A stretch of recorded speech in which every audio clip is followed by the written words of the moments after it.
ਸ੍ਰੀ ਵਾਹਿਗੁਰੂ ਸਾਹਿਬ ਜੀ। ਅਮੇ ਦ੍ਰਿਸ਼ਟ ਸੁਭ ਕਰੇ ਹਰਿ ਅਗ ਪਾਪ ਸਕਲ ਮਲ। ਕਾਮ ਕ੍ਰੋਧ ਅਰ ਲੋਭ ਮੋਹ ਵਸ ਕਰੈ ਸਭੈ ਬਲ। ਸਦਾ ਸੁਖ ਮਨ ਵਸੈ ਦੁਖ ਸੰਸਾਰੇ ਕੋਵੈ। ਗੁਰ ਨਾਮ ਨਿਦ ਦਰਿਆਓ ਜਨਮ ਹਮ ਕਾਲ ਧੋਵੈ। ਸੋ ਕਹੋ ਟਲ ਗੁਰ ਸੇਵੀਐ ਐਨ ਸਹਿ ਸੁਭਾਇ। ਦਰਸ਼ਨ ਪਰਸੈ ਗੁਰੂ ਕੈ ਜਨਮ ਮਰਨ ਦੁਖ ਜਾਇ। ਸਤਨਾਮ ਸ੍ਰੀ ਵਾਹਿਗੁਰੂ ਸਾਹਿਬ ਜੀ। ਸੋਰਠ ਮਹੱਲਾ ਪੰਜਵਾਂ। ਵਿੱਚ ਕਰਤਾ ਪੁਰਖ ਖੁਲਵਾ ਵਾਲ ਨਾ ਵਿੰਗਾ ਹੋਆ। ਵਿੱਚ ਕਰਤਾ ਪੁਰਖ ਖੁਲਵਾ ਵਾਲ ਨਾ ਵਿੰਗਾ ਹੋਆ। ਮਜਨ ਗੁਰਿਆਂ ਦਾ ਰਾਸੇ ਜਪ ਹਰ ਹਰ ਕਿਲ ਵਿਖ ਨਾਸੇ। ਸੰਤੋ ਰਾਮਦਾਸ ਸਰੋਵਰ ਨਿਕਾ। ਜੋ ਨਾਵੈ ਸੋ ਕੁਲ ਤਰਾਵੈ। ਉਧਾਰ ਹੁਆ ਹੈ ਜੀ ਕਾ ਰਹਾਉ। ਜੈ ਜੈ ਕਰ ਜਗ ਗਾਵੈ। ਮਨ ਚਿੰਦਿਆੜੈ ਫਲ ਪਾਵੈ। ਸਹੀ ਸਲਾਮਤ ਨਾਇ ਆਇ। ਆਪਣਾ ਪ੍ਰਭੂ ਧਿਆਈ। ਸੰਤ ਸਰੋਵਰ ਨਾਵੈ ਸੋ ਜਨ ਪਰਮ ਗਤ ਪਾਵੈ। ਮਰੈ ਨਾ ਆਵੈ ਜਾਇ। ਹਰਿ ਹਰਿ ਨਾਮ ਧਿਆਈ। ਇਹੋ ਬ੍ਰਹਮ ਵਿਚਾਰ ਸੋ ਜਾਣੈ। ਜਿਸ ਧਿਆਨ ਹੋਏ ਭਗਵਾਨੈ। ਬਾਬਾ ਨਾਨਕ ਪ੍ਰਭੂ ਸ਼ਰਨਾਈ। ਸਭ ਚਿੰਤਾ ਗਣਤ ਮਿਟਾਈ। ਇਹੋ ਬ੍ਰਹਮ ਵਿਚਾਰ ਸੁਜਾਨੈ। ਜਿਸ ਦਇਆਲ ਹੋਏ ਭਗਵਾਨੈ।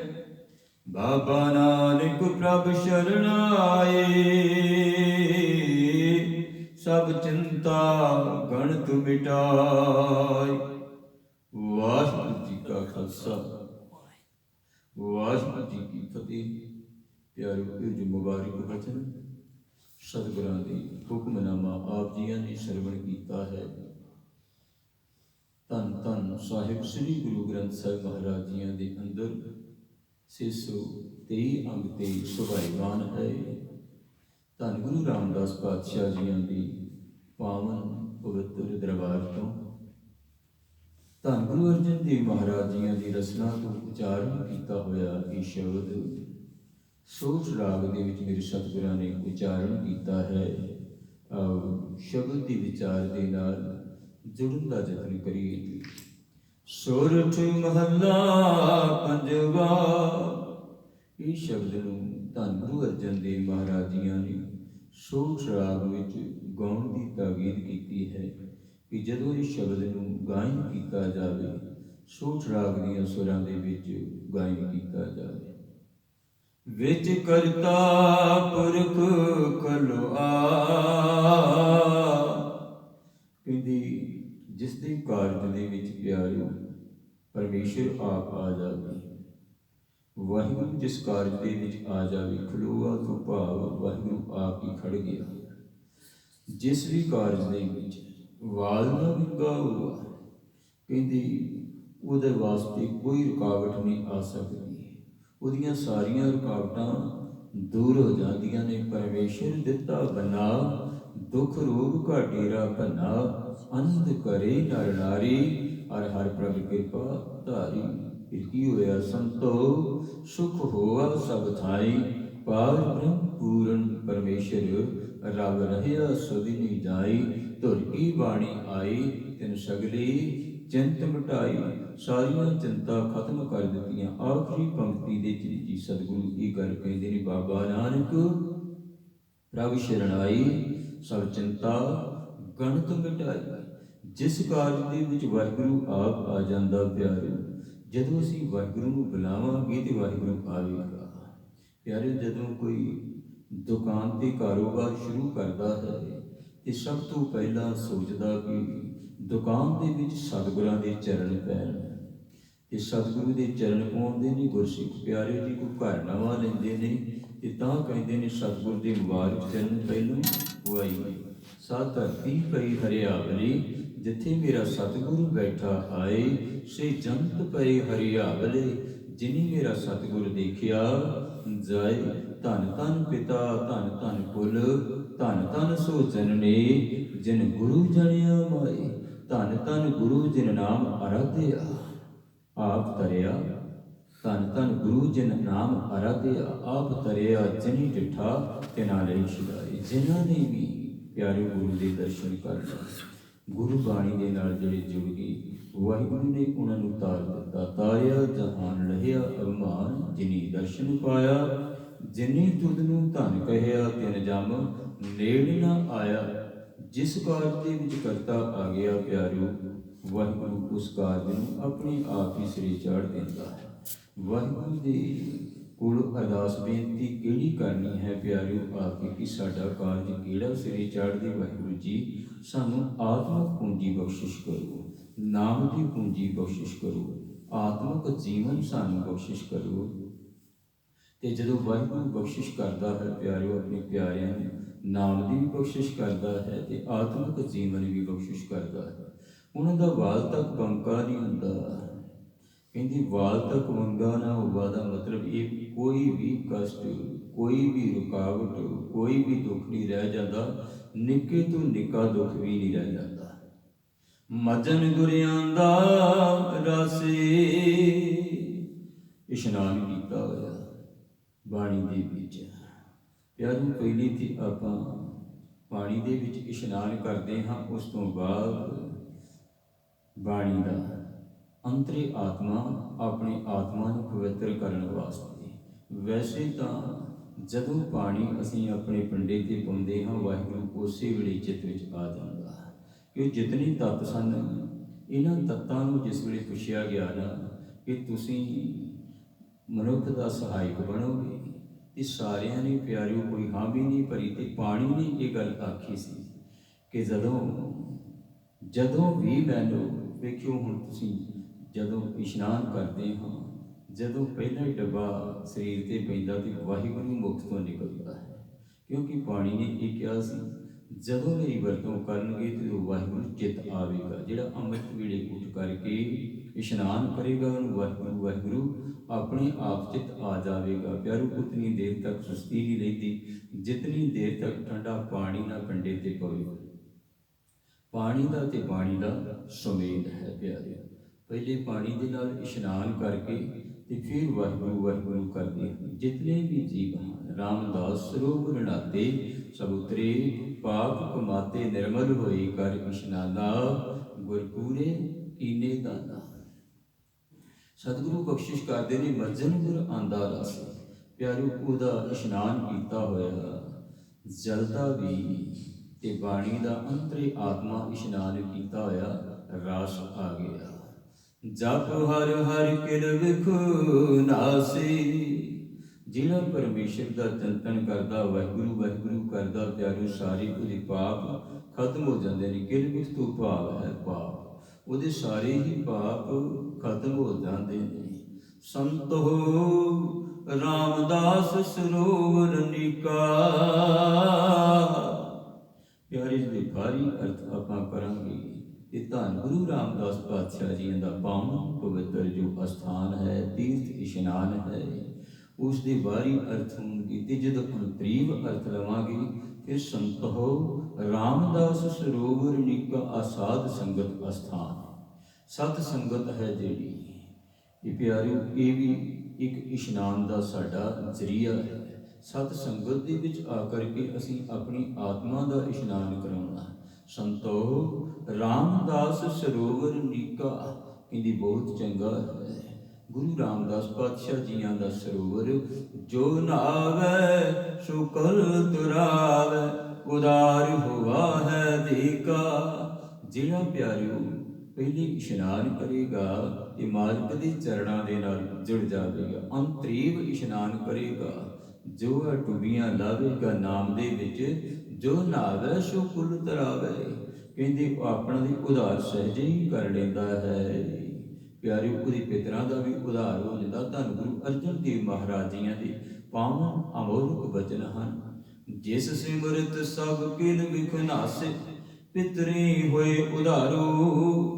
ਸੋ ਹਰ ਹਰ ਤੁਮ ਸਦ ਹੀ ਜਪੋ, ਜਾ ਕਾ ਅੰਤ ਨ ਪਾਰੂ। ਪੂਤਾ ਮਾਤਾ ਕੀ ਆਸੀਸ, ਨਿਮਖ ਨ ਬਿਸਰੋ ਤੁਮ ਕੋ ਹਰ ਹਰ। ਸਦਾ ਭਜੋ ਜਗਦੀਸ਼। ਕਹਿੰਦੀ ਕਦੇ ਵੀ ਤੁਹਾਡੀ ਮੁਖ ਤੋਂ ਪਰਮੇਸ਼ਰ ਦਾ ਨਾਮ ਨਾ ਵਿਸਰੇ। ਸਦਾ ਹੀ ਜਗਤ ਦੇ ਈਸ਼ ਨੂੰ ਕਹਿੰਦੀ ਸਿਮਰਦੇ ਰਹੋ। ਜੋ ਨਹਾਵੇ ਸੋ ਕੁਲ ਤਰਾਵੇ। ਜਿਹੜਾ ਪਿਆਰਿਓ ਆਤਮਿਕ ਇਸ਼ਨਾਨ ਕਰੇਗਾ, ਸਤ ਸੰਗਤ ਦੇ ਵਿੱਚ ਆਵੇਗਾ, ਆਪਣਾ ਉਧਾਰ ਵੀ ਸਹਿਜੇ ਹੀ ਕਰ ਲਵੇਗਾ। ਤੇ ਪਿਆਰਿਓ ਆਪਣੇ ਕੁਟੁੰਬੇ ਦਾ ਵੀ ਉਧਾਰ ਕਰ ਲਵੇਗਾ। ਕੁਟੁੰਬੇ ਦਾ ਵੀ ਉਧਾਰ, ਆਪਣੀਆਂ ਕੁਲਾਂ ਦਾ ਵੀ ਉਧਾਰ ਕਰ ਲਵੇਗਾ। ਜਿਹੜਾ ਆਪ ਜੁੜ ਜਾਵੇਗਾ ਮਾਲਕ ਦੇ ਚਰਨ, ਇੱਕ ਦਾ ਦੱਬਿਆ ਹੋਇਆ ਪਿਆਰਿਓ ਕੁਲਾਂ ਦਾ ਉਧਾਰ ਕਰ ਦਿੰਦਾ ਹੈ।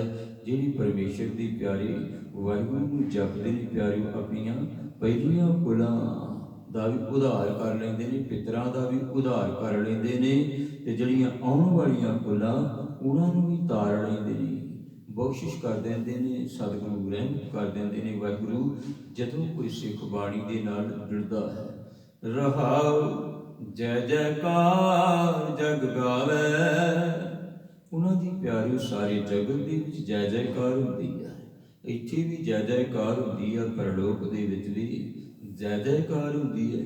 ਜਿਹੜੇ ਮਾਲਕ ਦੇ ਚਰਨਾਂ ਦੇ ਨਾਲ ਜੁੜ ਜਾਂਦੇ ਨੇ ਪਿਆਰਿਓ, ਜੇ ਕਿਧਰੇ ਕੋਈ ਭਟਕੇ ਵੀ ਮੁੜ ਕੇ ਸਤਿਗੁਰੂ ਦੇ ਚਰਨਾਂ ਦੇ ਨਾਲ ਜੁੜ ਜਾਵੇ, ਸਤਿਗੁਰੂ ਬਾਰੇ ਸੋਚ ਲਵੇ, ਸੋਚ ਉਸ ਦੀ ਬਦਲ ਜਾਵੇ, ਤੇ ਸਤਿਗੁਰੂ ਉਸ ਦਾ ਵੀ ਉਧਾਰ ਕਰ ਦਿੰਦੇ ਨੇ।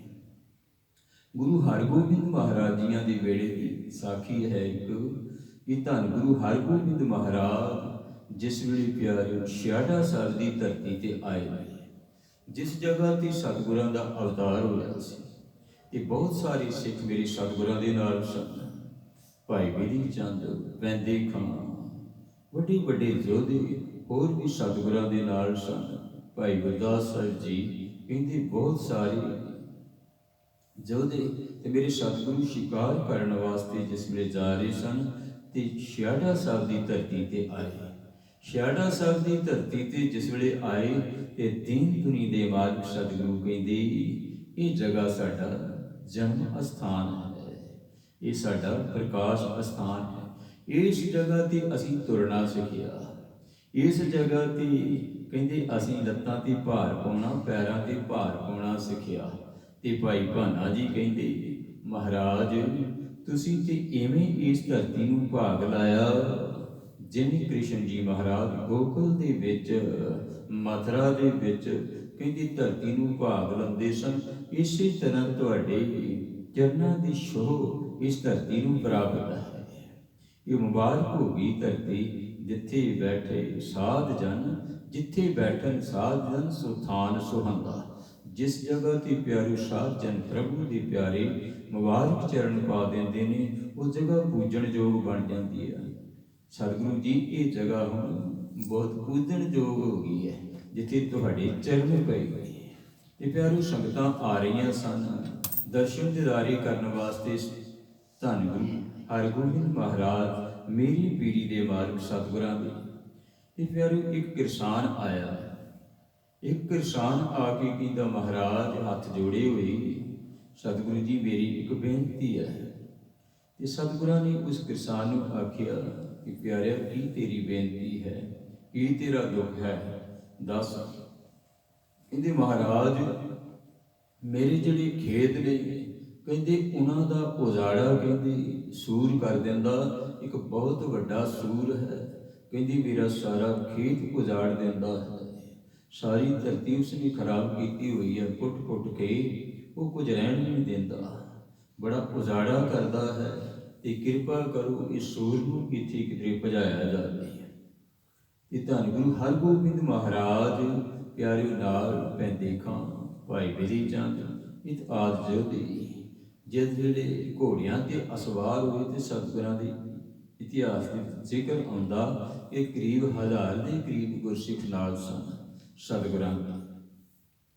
ਸਤਿਗੁਰਾਂ ਨੇ ਘੋੜੇ ਉੱਤੇ ਅਸਵਾਰੀ ਜਿਸ ਵੇਲੇ ਕੀਤੀ, ਨਾਲ ਪੈਂਦੇ ਖਾਨ ਨੂੰ, ਭਾਈ ਬਿਧੀ ਚੰਦ ਨੂੰ, ਇਹਨਾਂ ਨੂੰ ਆਖਿਆ ਕਿ ਚਲੋ।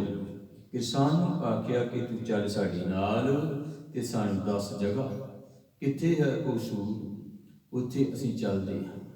ਸਤਿਗੁਰੂ ਜਾ ਰਹੇ ਨੇ ਤੇ ਪਿਆਰੇ ਜਾ ਕੇ ਕਿਰਸਾਨ ਨੇ ਆਖਿਆ ਕਿ ਉਹ ਵੇਖੋ, ਕਹਿੰਦੇ ਉਹ ਸਾਹਮਣੇ ਖੇਤਾਂ ਦੇ ਵਿੱਚ ਹੁਣ ਕਹਿੰਦੇ ਲੰਮਾ ਪਿਆ ਹੋਇਆ, ਇਸਨੇ ਜਦੋਂ ਉੱਠਣਾ ਹੈ ਤੇ ਉਜਾੜਾ ਕਰਨਾ ਹੈ, ਬਹੁਤ ਉਜਾੜਾ ਕਰਦਾ। ਤੇ ਡਰ ਸਾਨੂੰ ਇਹਦਾ ਇਹ ਵੀ ਹੁੰਦਾ ਕਿ ਪਿਆਰੇ ਜਿਹੜਾ ਸੂਰ ਹੈ ਇਹ ਸਿੱਧਾ ਹੀ ਮਨੁੱਖ ਵਾਲੇ ਪਾਸੇ ਨੂੰ ਆਉਂਦਾ, ਇਹ ਵਾਰ ਕਰ ਦਿੰਦਾ ਹੈ, ਲੱਤਾਂ ਤੋੜ ਦੇਵੇਗਾ ਜਾਂ ਬੰਦੇ ਨੂੰ ਮਾਰ ਦੇਵੇਗਾ, ਇਹ ਸਿੱਧਾ ਹੀ ਮਨੁੱਖ ਦੇ ਵਾਲੇ ਪਾਸੇ ਹੁੰਦਾ।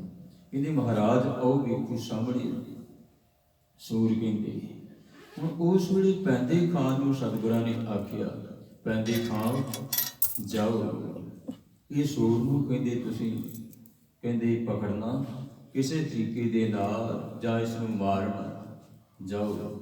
ਪੈਂਦੇ ਖਾਨ ਨੇ ਪਿਆਰੂ ਘੋੜਾ ਸੰਸਕਾਰਿਆ, ਘੋੜਾ ਭਜਾਇਆ, ਜਿਸ ਵਿੱਚ ਪੈਂਦੇ ਖਾਨ ਬੜਾ ਵੱਡਾ ਯੋਧਾ ਸੀ। ਪਿਆਰੂ ਇਤਿਹਾਸ ਦੇ ਵਿੱਚ ਜ਼ਿਕਰ ਆਉਂਦਾ ਹੈ ਕਿ ਜਿਹੜਾ ਮੋਹਰ ਦੇ ਉੱਤੇ ਨਿਸ਼ਾਨ ਹੁੰਦਾ ਹੈ, ਮੋਹਰ ਦੇ ਉੱਤੇ ਨਿਸ਼ਾਨ ਉਹ ਪੈਂਦੇ ਖਾਨ ਆਪਣੇ ਅੰਗੂਠੇ ਦੇ ਨਾਲ ਮਿਟਾ ਦਿੰਦਾ ਸੀ, ਇਤਨਾ ਬੜੀ ਯੋਧਾ ਸੀ। ਤੇ ਕਹਿੰਦੇ ਜਿਹੜਾ ਝੋਟਾ ਹੁੰਦਾ ਕਹਿੰਦੇ ਇਹਦੇ ਥੱਲੇ ਵੜ ਕੇ ਚੁੱਕ ਕੇ ਪਟਾਕੇ ਮਾਰਦਾ ਸੀ, ਤੇ ਇਤਨਾ ਬੜੀ ਯੋਧਾ ਸੀ। ਇਹਦੀ ਕੋਲ ਇਹ ਬੜਾ ਵੱਡਾ ਗੁਣ ਸੀ ਕਿ ਜਦੋਂ ਇਸਨੇ ਕੋਈ ਵਾਹ ਪਿਛ ਨਾ ਜਾਂਦੀ ਹੋਵੇ ਤੇ ਘੋੜੇ ਦੇ ਥੱਲੇ ਵੜ ਜਾਣਾ, ਅਸਵਾਰ ਸਮੇਤ ਘੋੜੇ ਨੂੰ ਚੁੱਕ ਕੇ ਪਲਟਾ ਦਿੰਦਾ ਸੀ। ਏਡਾ ਵੱਡਾ ਬਲੀ ਯੋਧਾ ਸੀ, ਕਿਉਂਕਿ ਧੰਨ ਗੁਰੂ ਹਰਗੋਬਿੰਦ ਮਹਾਰਾਜ ਜੀਆਂ ਨੇ ਪੈਂਦੇ ਖਾਨ 13 ਸਾਲ ਦੀ ਉਮਰ ਦੇ ਵਿੱਚ ਕਰੀਬ ਆਇਆ ਗੁਰੂ ਹਰਗੋਬਿੰਦ ਮਹਾਰਾਜ ਜੀਆਂ ਦੇ ਕੋਲ। ਤੇ ਮੇਰੇ ਸਤਿਗੁਰਾਂ ਨੇ ਕਹਿੰਦੇ 4 ਡਵੇਰੀਆਂ ਇਸੇ ਵਾਸਤੇ ਰੱਖੀਆਂ ਹੋਈਆਂ ਸਨ, ਜੋ ਮਰਜੀ ਖਾਵੇ, ਜੋ ਮਰਜੀ ਪੀਵੇ। ਪਿਆਰਿਓ, ਦੁੱਧ ਦਾ ਕੋਈ ਹਿਸਾਬ ਨਹੀਂ, ਹੋਰ ਜਿੰਨੀਆਂ ਵਸਤੂਆਂ ਡਰਾਈ ਫਰੂਟ ਉਸਦੇ ਵਾਸਤੇ ਹਰ ਵੇਲੇ। ਇਹ ਕਹਿੰਦੀ ਬੜਾ ਬਲੀ ਯੋਧਾ ਇਹ ਬਣਿਆ, ਬੜਾ ਬਲੀ ਯੋਧਾ ਬਣਿਆ। ਹੁਣ ਇਸ ਵੇਲੇ ਪੈਂਦੇ ਖਾਨ ਨੂੰ ਆਖਿਆ ਕਿ ਪੈਂਦੇ ਖਾਨ ਜਾ ਕੇ ਇਸ ਸੂਰ ਨੂੰ ਤੂੰ ਮਾਰਨਾ ਹੈ। ਪੈਂਦੇ ਖਾਨ ਨੇ ਪਿਆਰੋ ਜਿਸ ਵੇਲੇ ਘੋੜੇ ਨੂੰ ਦੌੜਾਇਆ ਤੇ ਅੱਗੋਂ ਸੂਰ ਜਿਹੜਾ ਸੀ ਉਹ ਸਿੱਧਾ ਹੀ ਧੁੱਸ ਦੇ ਕੇ, ਜਿਸ ਤਰ੍ਹਾਂ ਸੂਰ ਆਉਂਦਾ ਹੈ, ਸੂਰ ਬੜਾ ਤਗੜਾ ਸੀ, ਧੁੱਸ ਦੇ ਕੇ ਆਇਆ ਤੇ ਉਸਨੇ ਆ ਕੇ ਸਿੱਧਾ ਹੀ ਘੋੜੇ ਤੇ ਵਾਰ ਕੀਤਾ। ਪਹਿਲਾਂ ਪੈਂਦੇ ਖਾਨ ਨੂੰ ਮੌਕਾ ਹੀ ਨਹੀਂ ਦਿੱਤਾ, ਘੋੜੇ ਤੇ ਵਾਰ ਕੀਤਾ। ਉਹਨੇ ਲੱਤ ਨੂੰ ਸਿੱਧਾ ਮਾਰੀ, ਢੁੱਡ ਘੋੜੇ ਨੂੰ ਥੱਲੇ ਸੁੱਟ ਦਿੱਤਾ, ਘੋੜੇ ਤੋਂ ਥੱਲੇ ਨਾਲ ਹੀ ਪੈਂਦੇ ਖਾਨ ਡਿੱਗ ਪਿਆ। ਜਦੋਂ ਘੋੜਾ ਡਰ ਗਿਆ, ਘੋੜਾ ਡਿੱਗ ਪਿਆ ਤੇ ਨਾਲ ਹੀ ਪੈਂਦੇ ਖਾਨ ਵੀ ਡਿੱਗ ਪਿਆ। ਤੇ ਸਤਿਗੁਰੂ ਇਹ ਵੇਖ ਰਹੇ ਸਨ, ਗੁਰੂ ਹਰਗੋਬਿੰਦ ਮਹਾਰਾਜ ਇਹ ਤੱਕ ਰਹੇ ਸਨ। ਪਿਆਰੇ ਜੋ ਕਿ ਮਨ ਦੇ ਵਿੱਚ ਮਾੜਾ ਮੋਟਾ ਅਭਿਮਾਨ ਹੋਵੇ ਤੇ ਮੇਰੇ ਸਤਿਗੁਰੂ ਉਹ ਦੂਰ ਕਰਿਆ ਕਰਦੇ ਸਨ ਕਿ ਪੈਂਦੇ ਖਾਨ ਦੇ ਮਨ ਦੇ ਵਿੱਚ ਹੀ ਇਹ ਗੱਲ ਨਾ ਹੋਵੇ ਕਿ ਜੇ ਮੈਨੂੰ ਭੇਜਿਆ ਤੇ ਮੈਨੂੰ ਸਾਰਿਆਂ ਤੋਂ ਬਲਵਾਨ ਸਮਝ ਕੇ ਭੇਜਿਆ, ਇਹ ਮੈਂ ਕੰਮ ਕਰ ਸਕਦਾ, ਇਹ ਕੰਮ ਮੈਂ ਕਰ ਸਕਦਾ। ਤੇ ਸਤਿਗੁਰੂ ਨਾਲ ਹੀ ਅਭਿਮਾਨ ਵੀ ਤੋੜਦੇ ਸਨ। ਜਿਸ ਵੇਲੇ ਘੋੜੇ ਤੋਂ ਡਿੱਗ ਪਿਆ, ਦੀ ਲੱਤ ਤੇ ਸੱਟ ਲੱਗ ਗਈ ਤੇ ਸਤਿਗੁਰੂ ਦੀਨ ਦੁਨੀ ਦੇ ਮਾਲਕ ਗੁਰੂ ਹਰਗੋਬਿੰਦ ਮਹਾਰਾਜ ਆਪਣੇ ਘੋੜੇ ਨੂੰ ਸੰਸਕਾਰਿਆ ਤੇ ਅੱਗੇ ਭਜਾ ਕੇ ਜਿਸ ਵੇਲੇ ਕੀਤਾ ਤੇ ਜਿਹੜਾ ਸੂਰ ਸੀ ਉਹ ਸਤਿਗੁਰਾਂ ਵਾਲੇ ਪਾਸੇ ਨੂੰ ਸਿੱਧਾ ਆਇਆ ਤੇ ਸਤਿਗੁਰਾਂ ਨੇ ਪਿਆਰਿਓ ਆਪਣੀ ਰਕਾਬ ਤੇ ਪੈਰ ਟਿਕਾ ਕਰਕੇ ਇੱਕੋ ਹੀ ਵਾਰ ਕੀਤਾ। ਇੱਕੋ ਵਾਰ ਕੀਤਾ ਉਹਦੇ ਲੱਕ ਦੇ ਉੱਤੇ ਦੀ, ਇੱਕ ਵਾਰ ਦੇ ਨਾਲ 2 ਟੁਕੜੇ ਕਰ ਦਿੱਤੇ ਪਿਆਰੇ ਉਸ ਸੂਟ ਦੇ। 2 ਟੁਕੜੇ ਜਿਸ ਵੇਲੇ ਕੀਤੇ, ਭਾਈ ਭਾਨਾ ਜੀ ਉਸ ਵੇਲੇ ਨਾਲ ਸਨ। ਬਾਬਾ ਬੁੱਢਾ ਜੀ ਦੀ ਅੰਸ਼ ਵੰਸ਼ ਦੇ ਵਿੱਚੋਂ ਕਹਿੰਦੇ ਭਾਈ ਭਾਨਾ ਜੀ ਕੀ ਵੇਖ ਰਹੇ ਨੇ ਕਿ ਉਹ ਸੂਰ ਦੇ ਮੂੰਹ ਦੇ ਵਿੱਚੋਂ ਅੱਗ ਨਿਕਲੀ ਹੈ। ਪਹਿਲਾਂ ਕਹਿੰਦੇ ਅੱਗ ਨਿਕਲੀ ਹੈ, ਤੇ ਫਿਰ ਕਹਿੰਦੇ ਇੱਕ ਦੇਵਰੂ, ਕਹਿੰਦੇ ਇੱਕ ਮਨੁੱਖ। ਭਾਈ ਭਾਨਾ ਜੀ ਨੇ ਪੁੱਛਿਆ, ਭਾਈ ਭਾਨਾ ਜੀ ਪੁੱਛਦੇ ਤੂੰ ਕੌਣ ਹੈ? ਭਾਈ ਭਾਨਾ ਜੀ ਪੁੱਛਦੇ ਤੂੰ ਕੌਣ ਹੈ? ਕਹਿੰਦੇ ਦੀਨ ਦੁਨੀ ਦੇ ਮਾਲਕ ਗੁਰੂ ਹਰਗੋਬਿੰਦ ਮਹਾਰਾਜ ਜਾਣਦੇ ਹਨ। ਕਹਿੰਦੇ ਨਹੀਂ, ਫਿਰ ਵੀ ਤੂੰ ਦੱਸ ਤੂੰ ਕੌਣ ਹੈ? ਤੂੰ ਕੌਣ ਹੈ? ਇਹ ਜੋਨ ਕਿਵੇਂ ਪਾਈ? ਇਹ ਸੂਰ ਦੀ ਜੋਨ ਕਿਵੇਂ ਪਾਈ? ਕਹਿੰਦੇ ਭਾਈ ਭਾਨਾ ਜੀ, ਮੈਂ ਤਾਂ ਗੁਰੂ ਅਰਜਨ ਦੇਵ ਮਹਾਰਾਜ ਜੀਆਂ ਦੇ ਕੋਲ ਸੇਵਾ ਕਰਿਆ ਕਰਦਾ ਸੀ। ਕਹਿੰਦੇ ਇੱਕ ਵੇਲੇ ਐਸਾ ਸਮਾਂ ਆਇਆ ਜਦੋਂ ਕਿ ਇਹ ਗੁਰੂ ਹਰਗੋਬਿੰਦ ਮਹਾਰਾਜ ਮੇਰੀ ਪੀਰੀ ਦੇ ਮਾਲਕ, ਇਹਨਾਂ ਦਾ ਹਾਲੇ ਆਗਮਨ ਨਹੀਂ ਸੀ ਹੋਇਆ, ਕਿਉਂਕਿ ਭਾਈ ਪ੍ਰਿਥੀਆ ਇਹਨਾਂ ਦੇ ਭਰਾਤਾ ਜੀ ਤੇ ਇਹਨਾਂ ਦੀ ਧੰਨ ਗੁਰੂ ਅਰਜਨ ਦੇਵ ਮਹਾਰਾਜ ਜੀਆਂ ਦੇ ਭਰਜਾਈ ਬੀਬੀ ਕਰਮ ਇਹ ਨਹੀਂ ਸੀ ਚਾਹੁੰਦੇ ਕਿ ਇਹਨਾਂ ਦੇ ਘਰ ਦੇ ਵਿੱਚ ਔਲਾਦ ਹੋਵੇ। ਕਿ ਉਸ ਵੇਲੇ ਮਾਤਾ ਗੰਗਾ ਜੀ ਨੇ ਫਰਿਆਦ ਕੀਤੀ ਧੰਨ ਗੁਰੂ ਅਰਜਨ ਦੇਵ ਮਹਾਰਾਜ ਜੀਆਂ ਦੇ ਚਰਨਾਂ ਦੇ ਵਿੱਚ, ਫਰਿਆਦ ਕੀਤੀ ਕਿ ਅੱਜ ਮੈਨੂੰ ਕਬੂਲ ਸੁਣਨੇ ਪਏ। ਅੱਜ ਮੇਰੀ ਜਠਾਣੀ ਨੇ ਇਹ ਗੱਲ ਮੈਨੂੰ ਆਖੀ ਹੈ ਕਿ ਤੁਹਾਡੇ ਘਰ ਦੇ ਵਿੱਚ ਕਿਹੜਾ ਪੁੱਤਰ ਹੋਣਾ। ਗੱਲ ਕਿੱਥੋਂ ਹੋਈ? ਇਸ਼ਨਾਨ ਕਰਦਿਆਂ ਕਿਤੇ ਜਲ ਦੇ ਛਿੱਟੇ ਪੈ ਗਏ ਕਰਮੋਂ ਦੇ ਕੱਪੜਿਆਂ ਤੇ ਇਹ ਗੱਲ ਕਹਿ ਦਿੱਤੀ, ਤੈਨੂੰ ਅਹੰਕਾਰ ਹੋ ਗਿਆ। ਤੈਨੂੰ ਕਿਸ ਗੱਲ ਦਾ ਅਹੰਕਾਰ ਹੈ? ਕਹਿੰਦੀ ਭੈਣ ਜੀ, ਮੈਨੂੰ ਤੇ ਅਹੰਕਾਰ ਕੋਈ ਨਹੀਂ। ਚਲੋ ਜਲ ਦੇ ਛਿੱਟੇ ਪੈ ਗਏ ਨੇ, ਕੋਈ ਗੱਲ ਨਹੀਂ। ਕਹਿੰਦੀ ਅਹੰਕਾਰ ਨਾ ਇਤਨਾ ਕਰ। ਤੇਰੇ ਘਰ ਦੇ ਵਿੱਚ ਕਿਹੜੀ ਔਲਾਦ ਹੋਣੀ ਹੈ? ਮੇਰੇ ਘਰ ਵਾਲੇ ਨੇ ਇਹ ਗੱਲ ਮੈਨੂੰ ਆਖੀ ਤੇ ਉਹਨਾਂ ਦੇ ਵਾਕ ਅਟਲ ਹੋਣਗੇ। ਤੇਰੇ ਘਰ ਵਿੱਚ ਕਦੋਂ ਔਲਾਦ ਹੋਣੀ ਹੈ? ਕਹਿੰਦੇ ਮਾਤ ਗੰਗਾ ਜੀ ਉਸ ਵੇਲੇ ਧੰਨ ਗੁਰੂ ਅਰਜਨ ਦੇਵ ਜੀ ਮਹਾਰਾਜ ਜੀਆਂ ਦੇ ਕੋਲ ਆਏ। ਬੜਾ ਬਿਰਹਾ ਮਨ ਅੰਦਰ ਕਿ ਆਹ ਬੋਲ ਅੱਜ ਘਰਦਿਆਂ ਨੇ ਆਖੇ ਨੇ, ਅੱਜ ਮੇਰੀ ਜਠਾਣੀ ਨੇ ਆਹ ਬੋਲ ਆਖੇ ਨੇ ਤੇ ਮੇਰੇ ਕੋਲੋਂ ਇਹ ਸੁਣ ਕੇ ਕਹਿੰਦੇ ਸਹਾਰੇ ਨਹੀਂ ਗਏ। ਅੱਖਾਂ ਦੇ ਵਿੱਚੋਂ ਜਲ ਵਹਿ ਰਿਹਾ ਮਾਤਾ ਗੰਗਾ ਜੀ। ਮਾਤਾ ਗੰਗਾ ਧੰਨ ਗੁਰੂ ਅਰਜਨ ਦੇਵ ਮਹਾਰਾਜ ਜੀਆਂ ਨੂੰ ਇਹ ਗੱਲ ਆਖੀ ਕਿ ਬਖਸ਼ਿਸ਼ ਕਰੋ, ਤੁਸੀਂ ਦੀਨ ਦੁਨੀਆ ਦੇ ਮਾਲਕ ਹੋ, ਤੁਹਾਡੇ ਹੱਥ ਵਿੱਚ ਸਾਰਾ ਕੁਝ ਹੈ। ਗੁਰੂ ਨਾਨਕ ਦੀ ਗੱਦੀ ਤੇ ਸੁਭਾਏਵਾਨ ਹੋ। ਤੇ ਸਤਿਗੁਰਾਂ ਨੇ ਆਖਿਆ ਇਹ ਜਿਹੜੀਆਂ ਚਾਬੀਆਂ ਨੇ ਬ੍ਰਹਮ ਗਿਆਨੀ ਬਾਬਾ ਬੁੱਢਾ ਜੀ ਦੇ ਕੋਲ ਨੇ। ਪਿਆਰੇ ਆਪਣੇ ਸਿੱਖਾਂ ਨੂੰ ਮਾਣ ਕਿਤਨਾ ਦਿੰਦੇ ਨੇ। ਇਹ ਕਹਿੰਦੇ ਜਿਹੜੀਆਂ ਚਾਬੀਆਂ ਨੇ ਬਾਬਾ ਬੁੱਢਾ ਜੀ ਦੇ ਕੋਲ ਨੇ, ਉਹਨਾਂ ਦੇ ਕੋਲ ਜਾਓ। ਤੇ ਪਿਆਰਿਓ, ਇਹ ਜਿਹੜੀ ਦੇਵਰੂ ਜਿਸ ਦਾ ਸਤਿਗੁਰਾਂ ਨੇ ਉਧਾਰ ਕੀਤਾ, ਇਹ ਦੱਸ ਰਹੀ ਹੈ ਭਾਈ ਭਾਨਾ ਜੀ ਨੂੰ ਦੱਸ ਰਹੇ ਨੇ ਕਿ ਫਿਰ ਮਾਤਾ ਗੰਗਾ ਜੀ ਨੂੰ ਸਤਿਗੁਰਾਂ ਨੇ ਆਖਿਆ ਕਿ ਬਾਬਾ ਬੁੱਢਾ ਜੀ ਦੇ ਕੋਲ ਜਾਓ।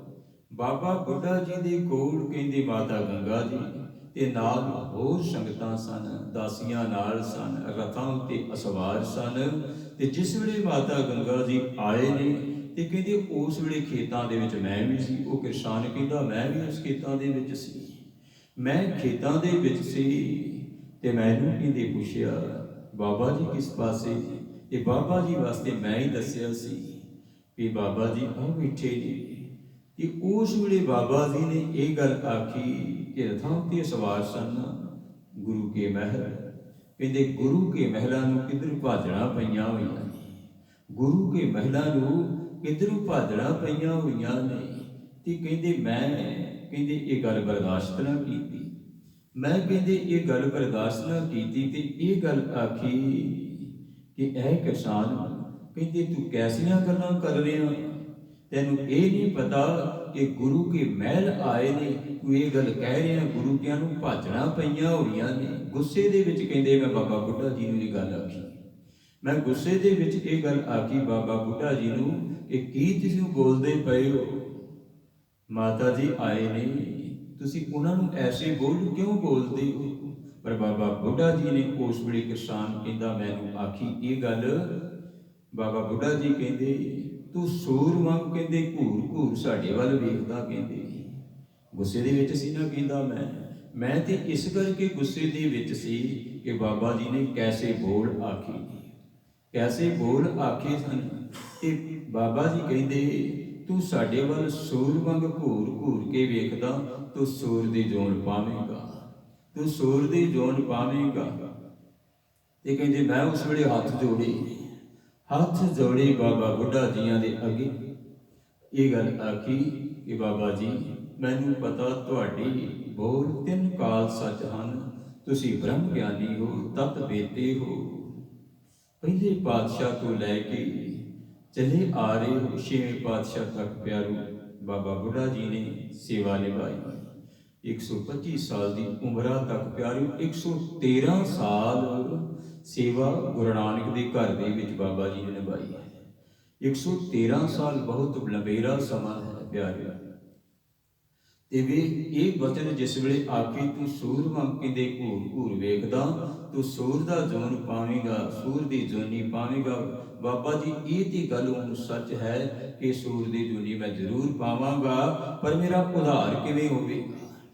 ਮੇਰਾ ਉਧਾਰ ਕਿਵੇਂ ਹੋਵੇਗਾ?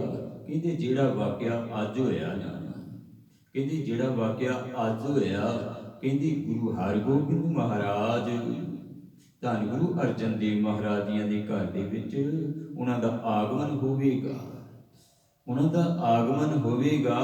ਉਹ ਕਹਦੇ ਕਿ ਇਸ ਪਾਸੇ ਨੂੰ ਜਦੋਂ ਆਉਣਗੇ, ਇਸ ਪਾਸੇ ਨੂੰ ਜਦੋਂ ਆਉਣਗੇ ਤੂੰ ਸੂਰ ਦੇ ਜ਼ੋਨ ਦੇ ਵਿੱਚ ਹੋਵੇਗਾ ਤੇ ਤੇਰਾ ਉਧਾਰ ਕਰਨਗੇ, ਤੇਰਾ ਉਧਾਰ ਕਰਨਗੇ। ਤੇ ਕਹਿੰਦੇ ਅੱਜ ਗੁਰੂ ਹਰਗੋਬਿੰਦ ਮਹਾਰਾਜ ਮੇਰੀ ਪੀਰੀ ਦੇ ਮਾਲਕ ਬਾਬਾ ਬੁੱਢਾ ਜੀ ਦੇ ਵਰਾਂ ਦੇ ਨਾਲ ਜਿਨ੍ਹਾਂ ਦਾ ਆਗਮਨ ਹੋਇਆ ਤੇ ਅੱਜ ਇਸ ਪਾਸੇ ਨੂੰ ਆਏ। ਤੇ ਮੈਂ ਵੀ ਕਹਿੰਦੀ ਭੱਜ ਕੇ ਗੁਰੂ ਹਰਗੋਬਿੰਦ ਮਹਾਰਾਜ ਜੀਆਂ ਦੇ ਅੱਗੇ ਇਸੇ ਕਰਕੇ ਆਇਆ ਸੀ ਕਿ ਮੇਰਾ ਉਧਾਰ ਹੋ ਜਾਵੇ। ਸਤਿਗੁਰਾਂ ਨੇ ਇੱਕੋ ਹੀ ਤਲਵਾਰ ਮਾਰੀ ਤੇ ਮੇਰਾ ਉਧਾਰ ਕਰ ਦਿੱਤਾ। ਹੁਣ ਮੇਰਾ ਉਧਾਰ ਹੋ ਗਿਆ। ਕਹਿੰਦੀ ਮੈਂ ਹੁਣ ਮੁਕਤ ਹੋ ਗਿਆ। ਪਿਆਰੂ ਸਤਿਗੁਰ ਦੇ ਦਰ ਤੇ ਸੇਵਾ ਵੀ ਕੀਤੀ ਤੇ ਸੇਵਾ ਕਰਕੇ ਇਤਨੀ ਗੱਲ ਸਿਰਫ ਕਹਿਣ ਕਰਕੇ ਬਾਬਾ ਬੁੱਢਾ ਜੀ ਨੂੰ ਕਿ ਇਹ ਤੁਸੀਂ ਕੀ ਕਹਿੰਦੇ ਪਏ ਹੋ, ਇਹ ਤੁਸੀਂ ਕੀ ਕਹਿੰਦੇ ਪਏ ਹੋ? ਤੇ ਬਾਬਾ ਬੁੱਢਾ ਜੀ ਨੇ ਕਹਿ ਦਿੱਤਾ ਕਿ ਤੂੰ ਮੇਰੇ ਵੱਲ ਵੇਖ ਰਿਹਾ ਸੂਰ ਵਾਂਗ ਘੂਰ ਘੂਰ ਕੇ ਸੂਰ ਦੀ ਜੋਨੀ ਪਾਵੇਂਗਾ। ਪਿਆਰੂ ਵਚਨ ਸੱਚ ਹੋਏ ਤੇ ਬਖਸ਼ੇ ਕਿਵੇਂ? ਗੁਰੂ ਹਰਗੋਬਿੰਦ ਮਹਾਰਾਜ ਮੇਰੀ ਪੀਰੀ ਦੇ ਮਾਲਕ ਜਿਨ੍ਹਾਂ ਨੇ ਸੂਰ ਦਾ ਜਦੋਂ ਉਧਾਰ ਕੀਤਾ, ਕਹਿੰਦੇ ਹੁਣ ਮੇਰਾ ਉਧਾਰ ਹੋ ਗਿਆ। ਜੈ ਜੈਕਾਰ ਜਗ ਗਾਵੇ। ਕਹਿੰਦੇ ਪਰਮੇਸ਼ਰ ਦੇ ਪਿਆਰੇ ਜਿਹੜੇ ਨੇ ਉਹਨਾਂ ਦੇ ਸਾਰੇ ਜਗਤ ਦੇ ਵਿੱਚ ਜੈ ਜੈਕਾਰ ਹੁੰਦੀ ਹੈ। ਮਨ ਚਿੰਦਿਆੜੇ ਫਲ ਪਾਵੇ। ਜਿਹੜਾ ਵੀ ਚਰਨ ਸ਼ਰਨ ਦੇ ਵਿੱਚ ਆ ਜਾਂਦਾ ਹੈ ਮਨ ਵਾਂਛਿਤ ਫਲ ਪਿਆਰਿਓ ਉਸ ਨੂੰ ਪ੍ਰਾਪਤ ਹੋ ਜਾਂਦੇ ਨੇ। ਮਨ ਚਿੰਦਿਆੜੇ ਜਿਤੜੇ ਫਲ ਮਨ ਵਾਂਛੀਐ ਤਿਤੜੇ ਸਤਿਗੁਰੂ ਪਾਸ ਪੂਰਬ ਲਿਖੇ ਪਾਵੜੇ ਸਚ ਨਾਮ ਦੇ ਰਾਸ। ਜੋ ਵੀ ਸਾਡੇ ਮਨ ਦੀ ਕਾਮਨਾ ਹੋਵੇ ਗੁਰੂ ਦੇ ਅੱਗੇ ਰੱਖੀਏ ਪਿਆਰਿਓ, ਉਹ ਗੁਰੂ ਪੂਰੀ ਕਰ ਦਿੰਦਾ, ਗੁਰੂ ਬਖਸ਼ਿਸ਼ ਕਰ ਦਿੰਦਾ। ਵੇਖੋ ਉਧਾਰ ਕਰ ਦਿੱਤਾ ਨਾ, ਸੂਰ ਦੀ ਜਾਨੀ ਪਾਈ ਹੋਈ ਭਾਵੇਂ ਤੇ ਮੇਰੇ ਸਤਿਗੁਰੂ ਨੇ ਬਖਸ਼ਿਸ਼ ਕਰ ਦਿੱਤੀ। ਜਦੋਂ ਮਨ ਦੇ ਵਿੱਚ ਇਹ ਗੱਲ ਲੱਗਾ ਪਤਾ ਕਿ ਉਧਾਰ ਕਰਨ ਵਾਲੇ ਕੇਵਲ ਤੇ ਕੇਵਲ ਮੇਰੀ ਪੀਰੀ ਦੇ ਮਾਲਕ ਗੁਰੂ ਹਰਗੋਬਿੰਦ ਮਹਾਰਾਜ ਨੇ, ਮੇਰਾ ਉਧਾਰ ਹੀ ਕਰਨ ਵਾਸਤੇ ਆਏ ਨੇ ਤੇ ਉਧਾਰ ਹੋ ਗਿਆ। ਮਨ ਚਿੰਦਿਆੜੇ ਫਲ ਪਾਵੇ। ਉਹ ਮਨ ਦੇ ਇੱਛਤ ਫਲ ਜੋ ਵੀ ਮੰਗੀ, ਜੋ ਮੰਗੈ ਸੋ ਲੇਵੈ, ਪ੍ਰਭ ਆਪਣੀਆਂ ਸੰਤਾਂ ਦੇਵੈ। ਜੋ ਵੀ ਉਸ ਤੋਂ ਮੰਗੀਏ ਉਹੀਓ ਪਿਆਰਿਓ ਪ੍ਰਾਪਤ ਹੋ ਜਾਂਦਾ। ਸਹੀ ਸਲਾਮਤ ਨਾਏ ਆਏ। ਇਸ਼ਨਾਨ ਕਿਹੜਾ ਕੀਤਾ? ਆਤਮਿਕ ਇਸ਼ਨਾਨ। ਕਹਿੰਦੇ ਸਹੀ ਸਲਾਮਤ ਨਹਾਏ ਆਏ। ਜਦੋਂ ਆਤਮਿਕ ਇਸ਼ਨਾਨ ਕੀਤਾ ਪਿਆਰਿਓ, ਦੋ ਤਰ੍ਹਾਂ ਦਾ ਪਹਿਲੇ ਵੀ ਜ਼ਿਕਰ ਕੀਤਾ ਇਸ਼ਨਾਨ। ਇੱਕ ਤਾਂ ਧੰਨ ਗੁਰੂ ਰਾਮਦਾਸ ਮਹਾਰਾਜ ਜੀਆਂ ਦੇ ਚਰਨਾਂ ਦੇ ਵਿੱਚ ਪਾਵਨ ਪਵਿੱਤਰ ਸਰੋਵਰ ਦੇ ਵਿੱਚ ਇਸ਼ਨਾਨ ਕੀਤਾ ਜਾਂਦਾ ਹੈ, ਤੇ ਇੱਕ ਹੈ ਆਤਮਾ ਦਾ ਇਸ਼ਨਾਨ। ਆਤਮਾ ਦਾ ਇਸ਼ਨਾਨ ਕਿਹੜਾ ਜਿਹੜਾ ਸਤ ਸੰਗਤ ਦੇ ਵਿੱਚ ਬੈਠ ਕਰਕੇ ਅਸੀਂ ਬਾਣੀ ਨੂੰ ਜਪਦੇ ਹਾਂ। ਸਹੀ ਸਲਾਮਤ ਨਹਾਏ ਆਏ ਜਦੋਂ ਆਤਮਿਕ ਇਸ਼ਨਾਨ ਕੀਤਾ ਤੇ ਪਿਆਰਿਓ ਬਖਸ਼ਿਸ਼ ਹੋ ਗਈ, ਰਹਿਮਤ ਹੋ ਗਈ ਗੁਰੂ ਦੀ। ਆਪਣਾ ਪ੍ਰਭੂ ਧਿਆਏ, ਸਤ ਸੰਗਤ ਦੇ ਵਿੱਚ ਬੈਠ ਕਰਕੇ ਜਦੋਂ ਆਪਣੇ ਪ੍ਰਭੂ ਨੂੰ ਧਿਆਉਣਾ ਕੀਤਾ, ਜਦੋਂ ਵਾਹਿਗੁਰੂ ਵਾਹਿਗੁਰੂ ਕੀਤਾ, ਸੰਤ ਸਰੋਵਰ ਨਾਵੈ। ਸੰਤ ਸਰੋਵਰ ਕੀ ਹੈ? ਸਾਧ ਸੰਗਤ। ਇਹ ਸਾਧ ਸੰਗਤ ਕਿਹੜੀ? ਇਹ ਸੰਤ ਸਰੋਵਰ ਹੈ। ਜਿਹੜਾ ਵੀ ਸੰਗਤ ਦੇ ਵਿੱਚ ਆ ਕਰਕੇ ਪਿਆਰਿਓ ਆਤਮਿਕ ਇਸ਼ਨਾਨ ਕਰੇਗਾ, ਨਾਮ ਬਾਣੀ ਦੇ ਨਾਲ ਜੁੜ ਜਾਵੇਗਾ, ਉਹਦਾ ਪਾਰ ਉਤਾਰਾ ਅਵਸ਼ੀ ਹੋ ਜਾਵੇਗਾ। ਸੋ ਜਨ ਪਰਮ ਗਤ ਭਾਵੈ, ਕਹਿੰਦੇ ਉਹ ਆਤਮਿਕ ਉੱਚੀ ਅਵਸਥਾ ਨੂੰ ਪ੍ਰਾਪਤ ਕਰ ਲਵੇਗਾ। ਜਿਹੜਾ ਸਾਧ ਸੰਗਤ ਵਿੱਚ ਆ ਕੇ ਗੁਰੂ ਦੇ ਚਰਨਾਂ ਦੇ ਨਾਲ ਜੁੜ ਜਾਵੇਗਾ, ਉਹ ਉੱਚੀ ਆਤਮਿਕ ਅਵਸਥਾ ਪ੍ਰਾਪਤ ਕਰ ਲਵੇਗਾ। ਮਰੇ ਨ ਆਵੈ ਜਾਏ, ਉਹਦੀ ਆਤਮਿਕ ਮੌਤ ਨਹੀਂ ਹੋਵੇਗੀ। ਆਤਮਿਕ ਮੌਤ ਕਿਉਂ ਨਹੀਂ ਹੋਵੇਗੀ? ਕਿ ਗੁਰੂ ਦੇ ਨਾਲ ਇਕਮਿਕ ਹੈ ਪਹਿਲੋਂ ਹੀ। ਜਿਹੜਾ ਗੁਰੂ ਦੇ ਨਾਲ ਜੁੜਿਆ ਹੋਇਆ ਪਿਆਰਿਓ ਵਾਹਿਗੁਰੂ ਵਾਹਿਗੁਰੂ ਕਰਦਾ, ਉਸ ਦੀ ਆਤਮਿਕ ਮੌਤ ਹੋਵੇਗੀ ਕੋਈ। ਆਤਮਿਕ ਮੌਤ ਤੇ ਉਹਨਾਂ ਵਾਸਤੇ ਹੈ ਜਿਹੜੇ ਮਨ ਦੇ ਪਿੱਛੇ ਚੱਲਣ ਵਾਲੇ, ਮਨਮੁਖ, ਜਿਨ੍ਹਾਂ ਨੂੰ ਆਪਾਂ ਕਹਿੰਦੇ ਆ ਮਨ ਦੇ ਪਿੱਛੇ ਚੱਲਦੇ ਨੇ, ਉਹਨਾਂ ਦੀ ਆਤਮਿਕ ਮੌਤ ਹੋਇਆ ਕਰਦੀ ਹੈ। ਜਿਹੜੇ ਪਰਮੇਸ਼ਰ ਦੇ ਚਰਨਾਂ ਦੇ ਨਾਲ ਜੁੜ ਜਾਂਦੇ ਨੇ, ਉਹਨਾਂ ਦੀ ਆਤਮਿਕ ਮੌਤ ਨਹੀਂ ਹੁੰਦੀ। ਹਰ ਹਰ ਨਾਮ ਧਿਆਈ, ਜਿਹੜੇ ਪਰਮੇਸ਼ਰ ਦਾ ਨਾਮ ਧਿਆਉਂਦੇ ਨੇ। ਇਹ ਬ੍ਰਹਮ ਵਿਚਾਰ ਸੋ ਜਾਣੈ, ਆਤਮਿਕ ਅਵਸਥਾ, ਪ੍ਰਭੂ ਨੂੰ ਮਿਲਾਪ ਦੀ ਅਵਸਥਾ ਪਿਆਰਿਓ, ਇਹ ਬ੍ਰਹਮ ਵਿਚਾਰ, ਇਹ ਕਹਿੰਦੇ ਉਹੀਓ ਜਾਣ ਸਕਦਾ ਪਰਮੇਸ਼ਰ ਨੂੰ ਮਿਲਾਪ ਦੀ ਅਵਸਥਾ। ਬਹੁਤ ਉੱਚੀ ਅਵਸਥਾ ਹੈ ਪਿਆਰਿਓ ਇਹ ਬ੍ਰਹਮ ਦੀ ਵਿਚਾਰ, ਜਿਸ ਦਾ ਪਰਮੇਸ਼ਰ ਦੇ ਨਾਲ ਮਿਲਾਪ ਹੋ ਜਾਵੇ। ਇਹ ਬ੍ਰਹਮ ਵਿਚਾਰ ਸੋ ਜਾਣੇ, ਉਸੇ ਨੂੰ ਪਤਾ ਲੱਗਦਾ। ਕਿਸ ਨੂੰ ਪਤਾ ਲੱਗਦਾ? ਜਿਸ ਦਿਆਲ ਹੋਏ ਭਗਵਾਨ, ਜਿਸ ਤੇ ਵਾਹਿਗੁਰੂ ਦਿਆਲੂ ਹੁੰਦਾ, ਜਿਸ ਤੇ ਵਾਹਿਗੁਰੂ ਕਿਰਪਾਲੂ ਹੁੰਦਾ, ਉਤਨੀ ਦੇਰ ਤੱਕ ਪਿਆਰਿਓ ਬਖਸ਼ਿਸ਼ ਨਹੀਂ ਹੁੰਦੀ ਜਿਤਨੀ ਤੱਕ ਮਾਲਕ ਨਾ ਬਖਸ਼ਿਸ਼ ਕਰੇ। ਜਿਤਨੀ ਦੇਰ ਤੱਕ ਉਸ ਨੂੰ ਬ੍ਰਹਮ ਦੀ ਪਛਾਣ ਨਾ ਹੋਵੇ। ਸੋ ਬ੍ਰਹਮ ਅਜੋਨੇ ਹੈ ਵੀ ਹੋਣੀ। ਉਹ ਜਿਹੜਾ ਬ੍ਰਹਮ ਹੈ ਹੁਣ ਵੀ ਹੈ ਤੇ ਆਉਣ ਵਾਲੇ ਸਮੇਂ ਦੇ ਵਿੱਚ ਵੀ ਹੋਵੇਗਾ। ਪਿਆਰਿਓ ਜਿਹੜਾ ਮਾਲਕ ਦੇ ਚਰਨਾਂ ਦੇ ਨਾਲ ਜੁੜ ਜਾਵੇਗਾ, ਉਹ ਬਖਸ਼ਿਸ਼ਾਂ ਦਾ ਪਾਤਰ ਬਣ ਜਾਵੇ। ਕਈ ਵਾਰੀ ਛੋਟੀ ਜਿਹੀ ਗੱਲ ਤੋਂ ਪਿਆਰਿਓ ਕਈ ਵਾਰੀ ਗੁਰੂ ਦੇ ਨਾਲ ਅਸੀਂ ਜੁੜ ਜਾਂਦੇ ਹਾਂ। ਗੁਰੂ ਇਤਨੀ ਬਖਸ਼ਿਸ਼ ਕਰ ਦਿੰਦਾ, ਛੋਟੀ ਜਿਹੀ ਗੱਲ ਹੋਵੇ ਤੇ ਉਹਦੇ ਤੋਂ ਮਾਲਕ ਬਖਸ਼ਿਸ਼ ਕਰ ਦਿੰਦਾ। ਜਿਸ ਦਿਆਲ ਹੋਏ ਭਗਵਾਨ, ਜਿਸ ਤੇ ਵਾਹਿਗੁਰੂ ਨੇ ਦਿਆਲੂ ਹੋਣਾ, ਜਿਸ ਤੇ ਵਾਹਿਗੁਰੂ ਨੇ ਕਿਰਪਾਲੂ ਹੋਣਾ, ਕੋਈ ਨਾ ਕੋਈ ਬਹਾਨਾ ਬਣਾ ਦੇਣਾ ਉਸ ਨੂੰ ਜੋੜਨ ਵਾਸਤੇ। ਕਹਿੰਦੇ ਕੋਈ ਰਾਜਾ ਬਹੁਤ ਹੀ ਸੋਮ ਸੀ, ਬੜਾ ਸੋਮ, ਕਦੀ ਉਸਨੇ ਕੋਈ ਦਾਨ ਪੁੰਨ ਨਹੀਂ ਸੀ ਕੀਤਾ। ਦਾਨ ਪੁੰਨ ਬਿਲਕੁਲ ਕੋਈ ਨਹੀਂ ਸੀ ਕਰਦਾ। ਉਸਦੇ ਕੋਲ ਕੋਈ ਵੀ ਆਵੇ